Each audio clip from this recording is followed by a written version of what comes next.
is the first woman to serve as District Attorney General in Shelby County. She, among other things that she's done as District Attorney General, she helped create the Multi-Gang Unit, the first federal, state, and local law enforcement organization designed to curb gang activity. And in 2011, the gang unit imposed the state's first anti-gang injunction in the Riverside neighborhood of Memphis. Her office sponsors annually a program called Do the Right Thing, WRITE.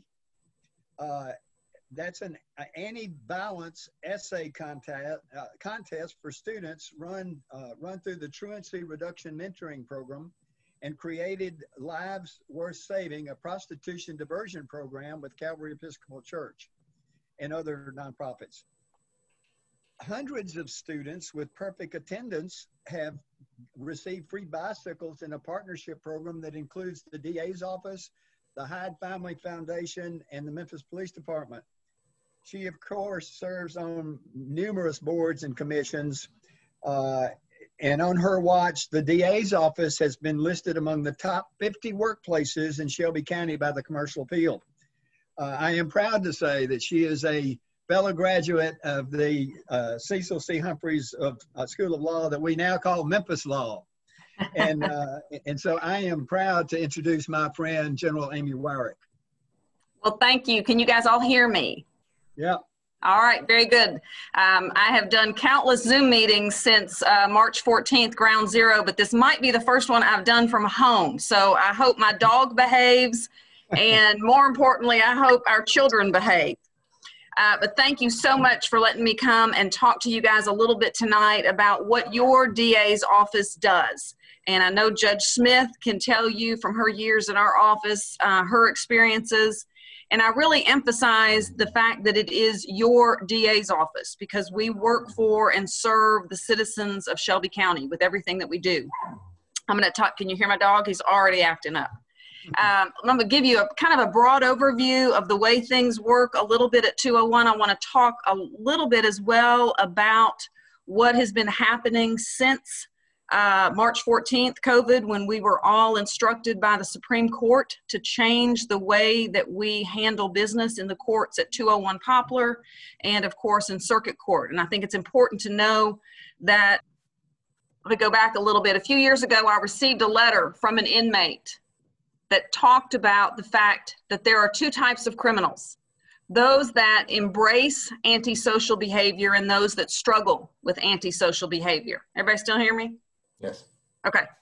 Those are the category of offenders that we see every day at 201 Poplar and in the courts. Every day there are 24 courts that we have to have prosecutors in ready to work, and we handle every crime that occurs in Shelby County that is a state offense. Anybody that's had too much to drink on Beale Street on up to capital murder and everything in between.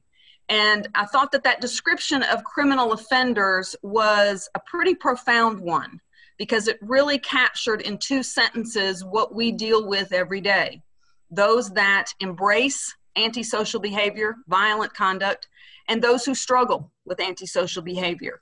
It's that latter category that we have specialty courts to deal with. We have a very busy and long-standing drug court. We took what was working in drug court and we've applied it to our mental health court and a veterans court. You heard in my introduction about Lives Worth Saving. That's a program that I started several years ago to divert those individuals who are charged with prostitution and to get them out of the criminal justice system. They attend a class. If they complete the class, we dismiss their charges and we expunge them from the record. And so every day, prosecutors are asked to find ways to hold both of those categories of offenders accountable, but hopefully to do it in a way that keeps them from reoffending. For the top tip of the spear, the top tip of the pyramid, often the only choice we have is to seek incarceration because they have committed a violent crime and they have a history of violent behavior. You guys have seen the headlines lately. You know that we are on track now to, unfortunately, break a record that I've never wanted to break, and that is a record number of homicides in our community in 1 year. I believe we are at 199, if not 200 for the year. And our record was 226 back in 2016. So a small segment of the population of offenders that we deal with are those violent offenders that, because of our responsibility to you, the citizens of the community, our job is to seek incarceration.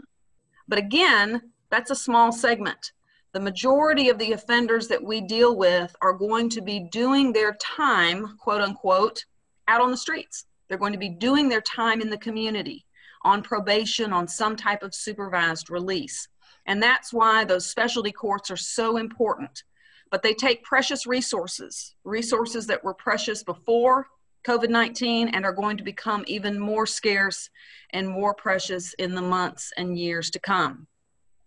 Another example of something that we've done recently was back in September of 2018, I instituted a new policy relative to driving on revoked licenses. And you might wonder, in a city that is plagued with the violent crime that we are here in Memphis and Shelby County, why we would create a new policy on driving on revokes. And the reason was because we handled tens of thousands of them every year, and it was a spinning cycle going nowhere. It was punishing individuals who had no financial resources. And so what we did was say that as an office, we are no longer going to prosecute those individuals who are charged with driving on a revoked license if the reason for their revocation is strictly monetary. If the reason their driver's license is revoked is because they owe child support, we're not prosecuting those cases.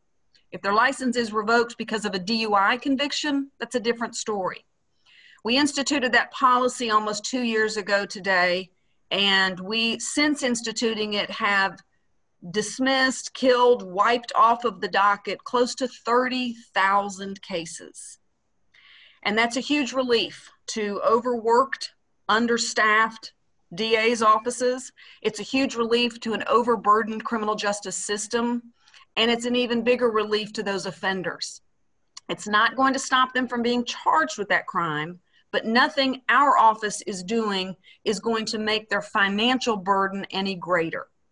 And so just by the virtue of implementing that policy, we've seen great relief for those offenders when they come to court and find out their charges are being dismissed, but also great relief to our prosecutors because it frees them up to focus on the crimes that really matter to the community, the crimes that impact public safety. One of the other things we've done recently as well, and I made a laundry list to make sure I touch on some of these, was to completely restructure the DA's office. When Valerie worked in our office, Judge Smith, we had kind of a hybrid mix of assignments. You could be assigned to a special vertical team that handled certain types of cases, gang cases, child abuse, domestic violence, or you could just be assigned to a courtroom and you handled what came in through the docket assignment that the judge makes. Well, what we discovered was that that vertical model was really the most effective. It was the best for the victim. It was the best for the individual charged with the crime. It was the best for efficiency, for getting cases out of the system, getting offenders out of the jail and on to where they need to be, right? So what we did a little over a year ago was completely turn the wagon upside down and transform our office into a complete vertical model. And that means greater efficiency for, again, those charged with crimes. If you're sitting in jail on charges that you don't need to be sitting in jail on, we're now being able to get you out quicker. If you're sitting in jail on charges that you're good for and you want to get out and go do your time at the penal farm or the Tennessee Department of Corrections, let's get you out of the jail quicker and get you on to doing your time so we can conclude that case. It's closure for the offender, it's closure for the victim, and it's better efficiency for the system. And knock on wood, it's worked beautifully. And I'm confident that we would not have survived the last 24 weeks of this pandemic without that model in place. And we've also, before the pandemic hit, of course, had done a couple of really productive and wonderful events called Restoration Saturday, where we brought thousands of people into one venue. We had the Department of Safety there, we had child support help, and we were able to get help for those individuals who had questions about their driver's license, had questions about child support, had issues about expungement, or perhaps curious as to whether or not their conviction from 20 years ago was eligible for expungement. And we were able to help lots and lots of people. That's kind of been put on ice here with the last couple of weeks with the pandemic, but we hope to be able to find a way to do that in a safe and productive way for the citizens who need that. Let me turn a little bit now and talk about how we have responded to this pandemic. And then I want to make sure I leave plenty of time for questions, gripes, complaints, and suggestions about your DA's office. Another very important topic is truth in sentencing. And those of you that have heard me talk before or read some things recently know that sentencing is of great importance, and having truthful conversations with not only the victim of the crime, but the offender charged with the crime is something that is very important to me as a DA, and I hope is something that our legislature will take up in the near future. But the current model that we have in Tennessee is very far from truthful. It's difficult, if not impossible, for a prosecutor to look a victim in the eye and tell them how much time an offender is going to get. And the reason for that is a long list of laws and statutes and policies and procedures that I don't have time to get into, but I'll give you a simple example. If you were to look at the law of the state of Tennessee, it says that an offender convicted of aggravated burglary, breaking into your home and stealing your possessions, can be punished from 3 to 6 years, okay? But if you read a little bit further and you read the fine print, you find out that it's really not 3 to 6 years. It's really 30% of 3 to 6 years, which comes out to about 9 months. And if you continue reading through the whole host of green books and policies and procedures, you find out that it's really not even 30% of 3 years, because they get 2-for-1 credit for every day they were incarcerated before being convicted. So you can see how the math is impossible for an office full of lawyers to do. And there's no way for us to look a victim in the eye and say, our best guess is the person that broke into your home and stole your possessions is going to be released on this day. We don't even try. It's impossible for a defense attorney to look their client in the eye and say, I think the best guess on when you will meet the parole board is this day. They don't even try. States that have implemented truth in sentencing have gone a long way in transforming their criminal justice system. And one of the things that they have improved is public safety. And it's been my position with everything we do in your DA's office, every policy we write, every decision we make on a case, everything we do it with an eye toward what is best for public safety. And it was that same principle that has guided us through every decision we have made in the last 23 plus weeks of this pandemic. In the early days, when the Supreme Court issued their order telling us to stop hearing out of custody cases, to focus only on jail cases, those first few days and weeks were filled with conversations about the jail population, and rightfully so. How can we get people out of the jail and keep them safe? Our focus has been from day one, not only how do we do that safely, but how do we do it reasonably and how do we do it responsibly? Not only with those people in jail in mind, but with those of citizens on the outside, with the public on the outside. Because what we didn't want to do was substitute a public safety crisis for a public health crisis. And I'm very proud of not only what our office has worked tirelessly to do since day one, but what we've been able to do working together with other agencies. There are daily conversations, and have been since day one, between the DA's office and the public defender's office, the judges in criminal court, the sheriff who is in charge of the jail, with a focus on how do we get these people out safely, reasonably, and responsibly.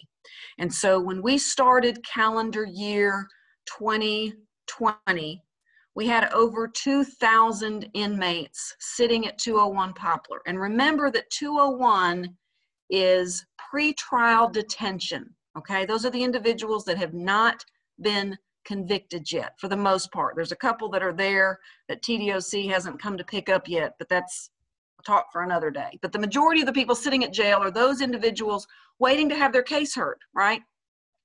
And they've got a bond that's been set by a judicial commissioner, and they're not able to make that bond. That bond is determined based on a public safety assessment tool that looks to the facts of the case, but more importantly, the offender's record and the offender's ability to come back to court, as well as the likelihood that they will reoffend, right? Because that's what we want to accomplish with bail.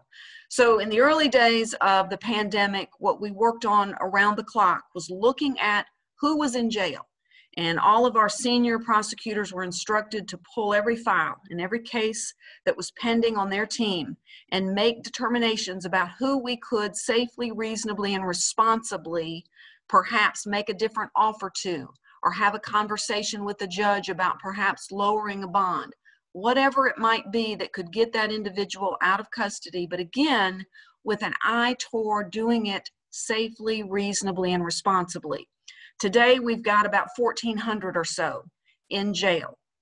And the majority, if not all of those that are there, are those individuals that are charged with the worst of the worst crimes. Your murderers, your rapists, your robbers, those individuals who have a propensity for violence.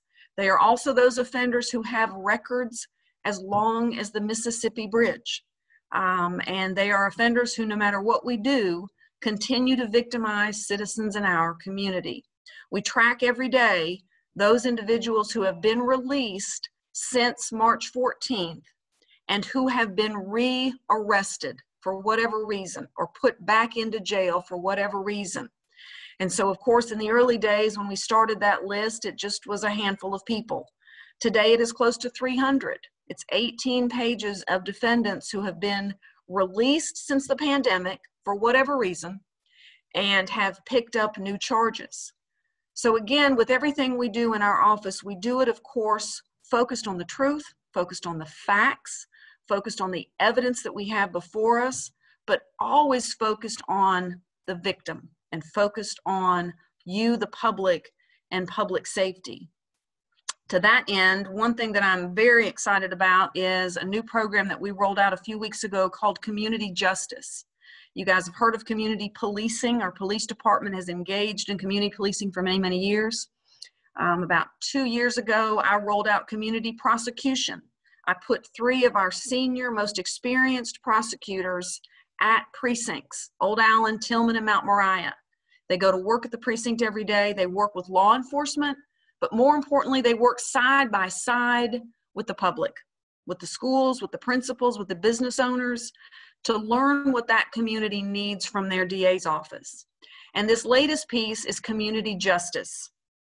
And what that means is we have invited the public to apply to be community justice panelists. And offenders that are charged with theft of property, vandalism, burglary of a motor vehicle, or non-intimate partner domestic violence who do not have convictions for prior violent crimes or sex offenses will be eligible to have their cases decided by a community justice panel. Where the crime occurred is where the punishment will be decided, and the panelists will be members of that community. The victim will have to agree to have the case handled that way, and the defendant will have to agree to have their case handled that way. But the panel, there'll be 3 members of each panel. They will hear from the victim. They will hear how this crime impacted the victim. They'll hear from the offender. They'll hear what it is in the offender's life, what's going on that's driving them to commit this crime or drove them to commit this crime. And they will design a plan for success that the offender will have to agree to participate in, and they will give that offender time to complete that plan. It might be that we tell the offender, or the panel tells the offender, we need you to get a high school diploma. We need you to apply for some jobs and get employment. You need to seek counseling. You need to do a whole host of things. And if you come back and you've accomplished those things, the DA is going to dismiss your charges, and the DA is going to expunge that charge from your record. And so what we hope to accomplish from this is restoring the victim, right? But also letting the community be heard as to how these crimes impact the community, and then letting the community decide how best to handle this offender.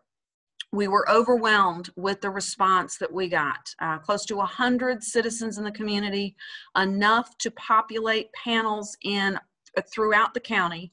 And we hope to get the training going very soon and to get these panels up and running.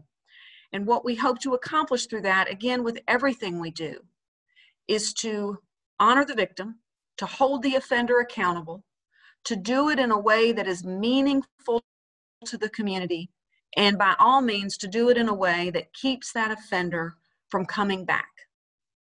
And with that, I'll open it up to questions, gripes, complaints, and suggestions.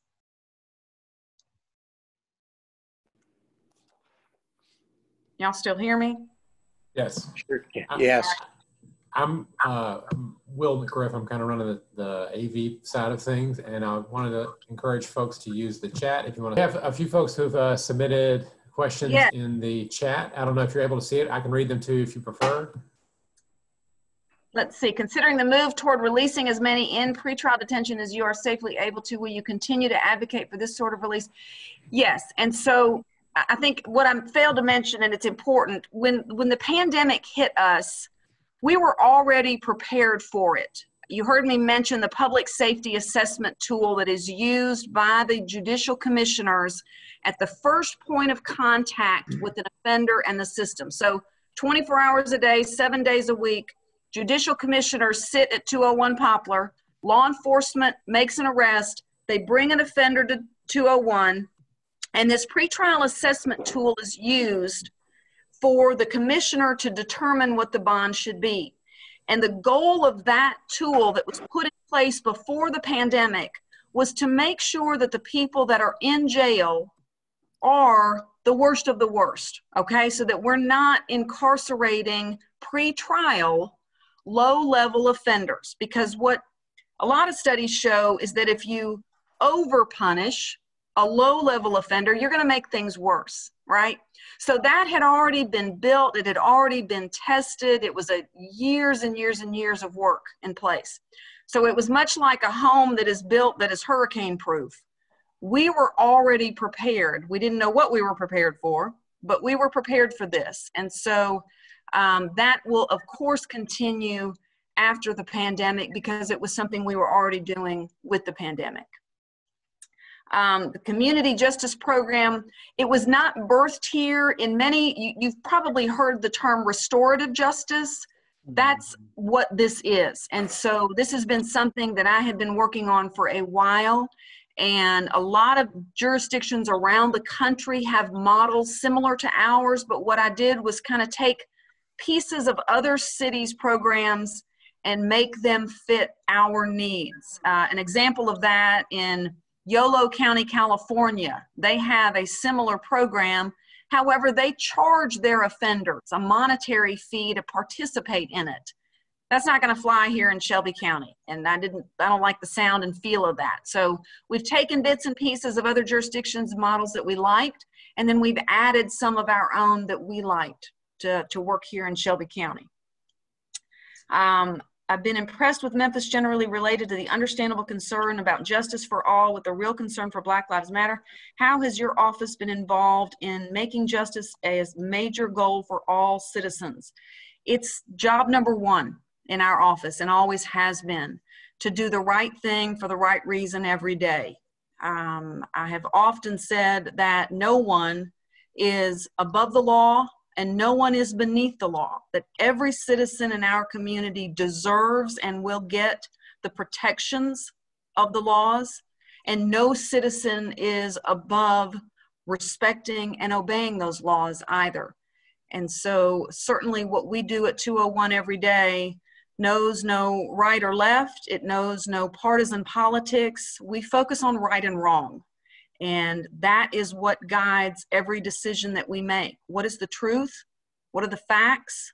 What does the evidence tell us? And what is the best thing, not only for the victim of the crime, but for the public that we serve? How do we choose the schools for the bicycle program?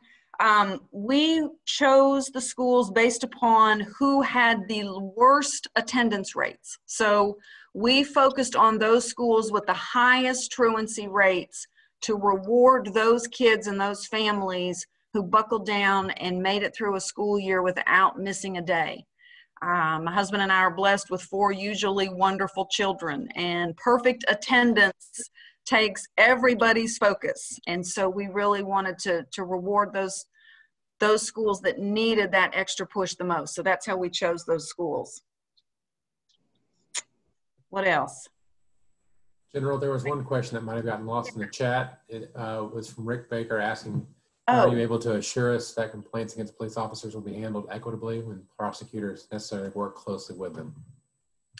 We do work closely with the police, but that doesn't mean that we forget our oath, and that does not mean that we forget our responsibility. And I will say, just last week, we indicted a former sheriff's deputy for excessive force, for official oppression, and for assault.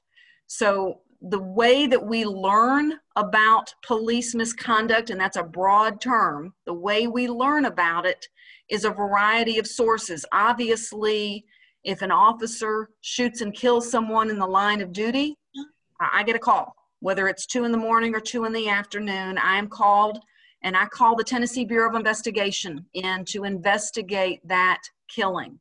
That is a new procedure that I implemented back. We started having that conversation back in 2014 to have an independent agency come in and investigate those cases. The other thing that we did was make those reports completely transparent. You can go to our website today and read every bit of information that my team had when those cases were presented to us.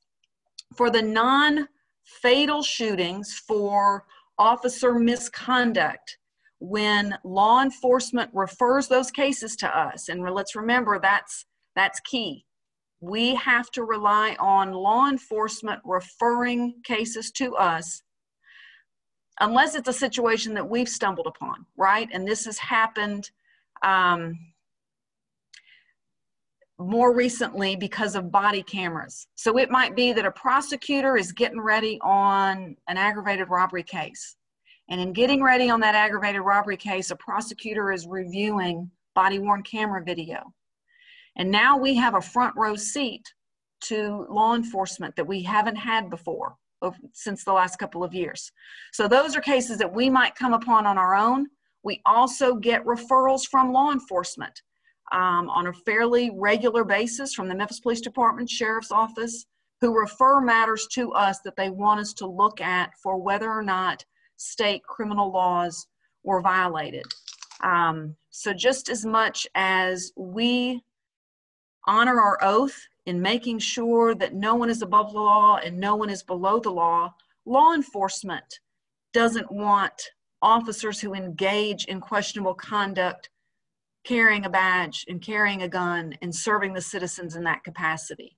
The director and the sheriff are just as committed to making sure that those officers are identified. But often there is a gap between what might be violative of office policy and procedure or department policy and procedure and what would be a violation of state criminal law. Because remember that our burden as prosecutors is the highest burden in any jurisprudence, and that is beyond a reasonable doubt. It's the highest burden that we have to meet with every case that we bring, whether it's against a regular citizen or whether it's against a law enforcement officer. We have to make sure we can meet that burden with all of the facts and all of the evidence. So the fact that we work side by side with them does not mean that we put our blinders on.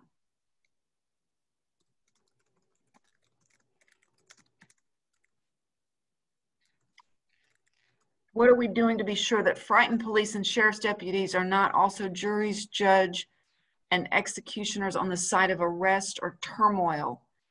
I guess you're meaning officers that are heightened status of alert right now because of what's going on and overreaction. Is that what the question is getting at? I think that was Denise's. Okay. Yes. That's in what the fever of the moment. Yes, sure. And that's where body cameras are important, because we see everything.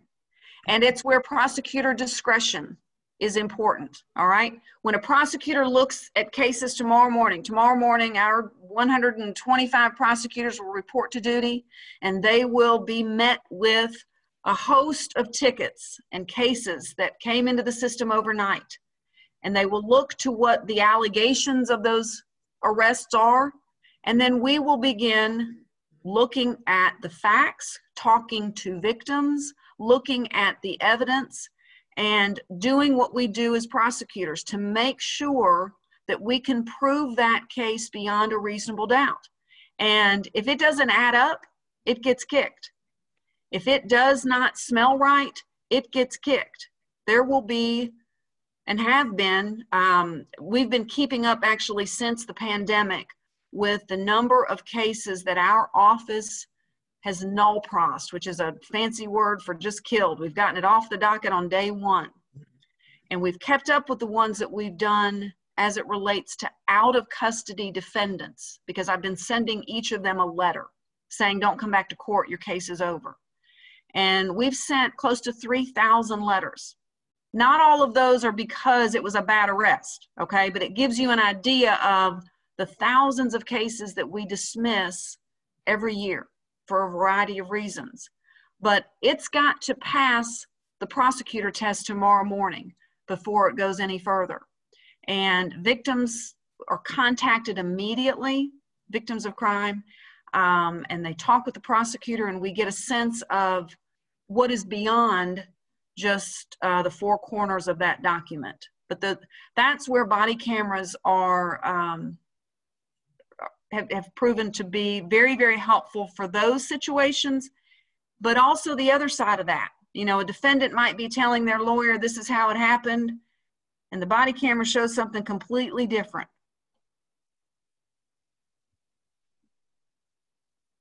What else? And I think another answer to your question, Ms. Ballheimer, is police training is crucial to that situation as well. And I know both the director and the sheriff are very focused on making sure that their officers have the best training, not only when they're going through the academy, but on a continuing basis. Are there other partnerships your office has with schools? Yes, there is. You heard about the Do the Right Thing partnership, which is the essay contest. The winner of that contest, there's 2 winners chosen every year. They get sent to Washington, D.C. Unfortunately, this year's winners didn't get to participate in that trip. There are also, there's the SHAPE program, which is the Schoolhouse Alternative to Prosecution, and I always forget what the E stands for, but it's a partnership that is long-standing, and it gives principals and school administration the ability to handle low-level criminal offenses, and I put that in quotation marks, that happen at school, so that we're not constantly calling law enforcement to the schools to take kids to juvenile court, right? We're giving principals and supervisors at schools the tools to deal with fights or gambling or low-level drug, marijuana possession, or things that would be considered not necessarily public safety issues, but public nuisance issues, giving the schools the ability to work and handle those matters with juvenile court and keeping those out of the court system. And that's a long-standing partnership that we've had for many years, and we've added to the list of eligible offenses over the years. How can MMRC help the Attorney General's office? Well, that's a great question. I think first and foremost is doing what you guys do, and that is being good neighbors. You know, no matter where you live, I have learned in my years as a prosecutor since 1991, no matter where citizens in this community live, no matter what they do for a living, everybody wants the same thing. We all want to be safe in our neighborhood. We want to feel safe in our homes.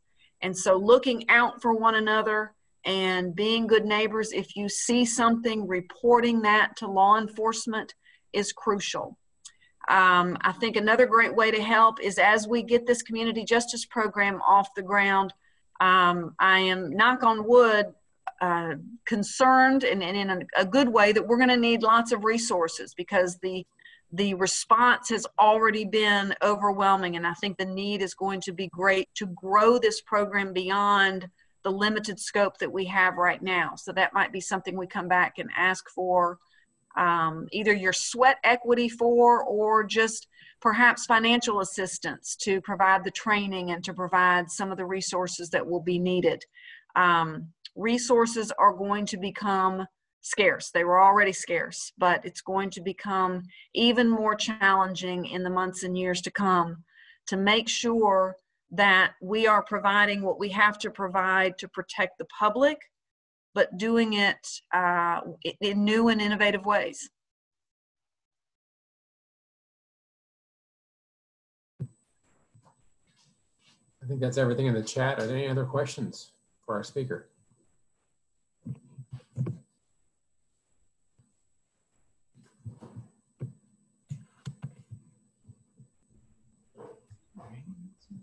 Seeing none. Van? No, I just wanted to comment that I'm very excited about the new community partnership and would, as a citizen, be willing to participate. Oh, great. I think helping people to come together, victim, perpetrator, it ends a reality to it. Yes. And a healing that just isn't going to happen if somebody's stuck in jail and turns the wheel of revolving justice. Injustice, I should say. Right. Yeah. Right. Well, we're very excited too. So stay tuned for more on that. Will there be other other mental health courts? There is now one. There's one, and the scope is very limited. And the scope is very limited because before COVID, our resources were incredibly limited. So we'll have to see kind of when the dust settles if we're able to expand the reach of mental health court. But they intentionally, when they built the mental health court, kept the number of eligible offenders very small. But they've done some great things during COVID. They're having their mental health court meetings via Zoom so that Judge Skane and our prosecutors and the court advocates are able to check in with the participants and make sure that they are in compliance and getting the help that they need and the support that they need. Yes, but it's, you know, knock on wood, we've had some great success. That's great. Mm-hmm. I see a hand up from Charlotte. Yes, first, I would like to suggest that anything that you can keep us in the loop regarding the community justice program or any new programs you have, we would definitely be interested. Okay. So that's something that we can use as an ongoing relationship, and we would appreciate that. The other thing is, you are such a superstar. Oh. I mean, just listening to you. I wish my kids could hear that. I wish my kids were here to hear that. Yeah, all that you do is just amazing. Well, for all that you do, for your vision, for all of your forethoughts, and most of all for your leadership for this community and your service. We exponentially appreciate you. Well, thank you. Thank you. And I will say that it is, everything we do in our office is a team effort. And I am just blessed and honored to work with some of the greatest public servants anywhere in the world every day. Well, make us part of your team. You got it. You got it. And something else I left out of some of the innovative things that we're doing is focused deterrence. And some of you might have read a book by Thomas Apt called Bleeding Out. And if you haven't read it, I would highly recommend it. There's another great book called Don't Shoot. And I know you're thinking just what everybody wants to read in their summertime, leisure time is books about shooting and violence and murder. But they're both fascinating reads. And they talk about an initiative called Focused Deterrence. And we have rolled out 3 small pilots of focused deterrence over the last 2 years, and we will be doing more of it because we know it works. And it would take another hour to explain focused deterrence and all its intricacies, but the basic idea behind it is we know in this community who our crime drivers are, right? We know who they are. And what you do is you identify them, you call them into a room, and you call them out, and you tell them to knock it off. And you tell them the community is tired of the shooting. And then you offer them services. You offer them the help of fill in the blank, Hope Works, Lifeline to Success, Memphis Shelby County Office of Reentry, whole host of organizations. We've done this on a couple of very small pilot bases with some of the most violent offenders in our community. And we've had great success. But we need to scale it up to see the crime needle move in the right direction. And so that is an area that as we scale up, we're going to need the help of great organizations like y'all. So I'll keep you guys in the loop as we roll out our next cohort. Great. I think there was one more question that came up in the chat from Denise about are there areas outside of the law that you wish there were a lot more resources and that would make your job easier? Yes. And I'm not sure these are really outside of the law, but they're certainly outside of 201. So I think it's important to remember we talk a lot about, we use the word reform, right? But by the time a file makes it to my desk, somebody's already been hurt. There's a victim of a crime, whether it's a theft or whether it's a murder. Doesn't matter. Where the resources, the applying and growing more resources at an earlier point in the spectrum is what is needed, right? We need those resources at an earlier stage. You could go and pull the file of every pending murder case in my office right now, and I would imagine every one of the individuals charged with murder that's sitting in jail right now probably had some interaction with the system at some point in their life before being arrested on this murder case. They were either in juvenile court for juvenile offenses, their family was in juvenile court for dependency and neglect, they had issues in school, they had issues wherever, but there are strong likelihoods that there was an interaction with that individual and the system long before the trigger was pulled and long before the murder happened. So resources at that end of the spectrum.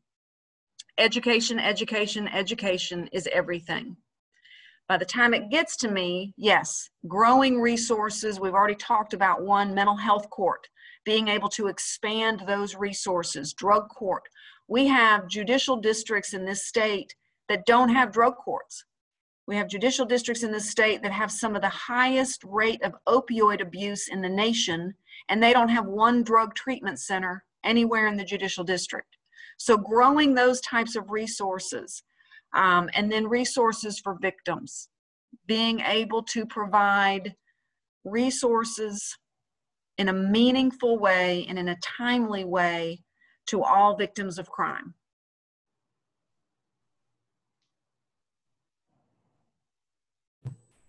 Thank you. There's one more question in the chat about. Yeah, I'm afraid it's. I would have to say grown, and it's. We're seeing a disturbing rise in juvenile violent crime, and much of that is, if not officially gang related, it is group related, right? So I've been a prosecutor for a long time. We've seen gang violence and gang crime morph and transform over the years.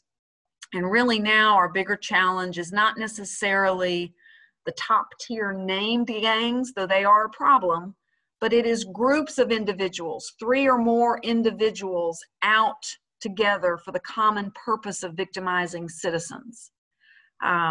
So yes, I'm sorry to report that it is growing. Oh, and thank you, Dr. White, for the shout out to SHAPE. It's a great program. Yep, and thank you for what you're doing. I think Charlotte has a question. Yeah, one of the things we cannot let this afternoon pass or this evening without a shout out to the conscience of the Midtown Memphis Rotary Club, Butch, aka Elvis. Thank you, Butch. That's right. Elvis. That's right. Is that it, Will? I think so. We'll be in touch, General. All right. Thank y'all so much. And please call me Amy. All right. Thank you. Okay. Thank you, thank you. Thank you. Excellent presentation. Thank you so much. Thank you. Thank you Thank very you. much, Amy. Thank you, everyone. Before, Thank you, Amy. Charlotte, before Yes. you sign out, if you wouldn't mind, I wanted to plug the virtual 5K. The District 6800 that we're part of is hosting a virtual 5K. The Northeast Shelby County Rotary Club is the inaugural host of it. And they're organizing it in such a way that if you want to be a partner of it, you can, during a certain amount of time, you log your 5-kilometer walk. And I think you can even break it up into chunks if you don't want to do all 5Ks at once. I may be making that up. We'll call it official. But if you're interested in it, it's a fundraiser for Rotary. When you register, registration's $35, and then you have the option of adding any additional amount that you want to for donations. 1/3 of the money raised will go towards the club that is hosting it. So it's the Northeast Shelby County Club. 1/3 will go towards a charity of that club's choice, and 1/3 will go towards Rotary International, or the Rotary Foundation. And the hope is that they turned it into a competition, and each club is its own team, and the club that has the most money raised per capita wins the ability to host next year, which means 1/3 of the fundraising next year goes to your club, 1/3 goes to a charity of your choice, hopefully our choice, and 1/3 will continue to go to Rotary Foundation. So if you're interested in participating in that, I can put a link in the chat, or I can ask that it go out with the next announcement through Denise, maybe both. I've signed up, Helena signed up, Adele has signed up. I think it'll be kind of fun. We can either organize a way to gather together safely and walk outside somewhere, or you can do it on your own. Also, Helen, if she's still on, I believe, mentioned that there she is. She's also preparing for the St. Jude walk. Do you want to speak about that? I don't want to talk over you because I'm not sure what the details are. I was just thinking, I don't know how much everyone is getting out, but if some of you would fancy walking and we could just walk that 5K together, I'm happy to organize it or think about it. Tomley Park is a good place. Riverside Drive is blocked off, so it's a very wide 4-lane street. We can walk on there. 3 miles. I mean, we do 3 miles or we don't. I mean, it's a charity event, so it's non-official, but we can do 3 miles or less. That's more or less 5K. So whoever wants to walk it or whatever, I'm happy to just organize it. Or Mud Island. Mud Island is very good for walking. Shelby Farm. We can spread out and we can do something together for whoever feels like they want to be outdoor. I don't know how much everyone is getting out. I'm going to put the link in the chat if anybody wants to look at it tonight. And otherwise, as I said, I'll ask that it be sent out to the club through the emails, the next announcement for the meeting. That's all I got. Thank you, Len. Thank you, Charlotte. That's it. Yeah. Thank you, everyone. Bye. Bye-bye. Bye. Bye-bye. Thanks, guys. Good Bye. night, folks. Good Good night. night.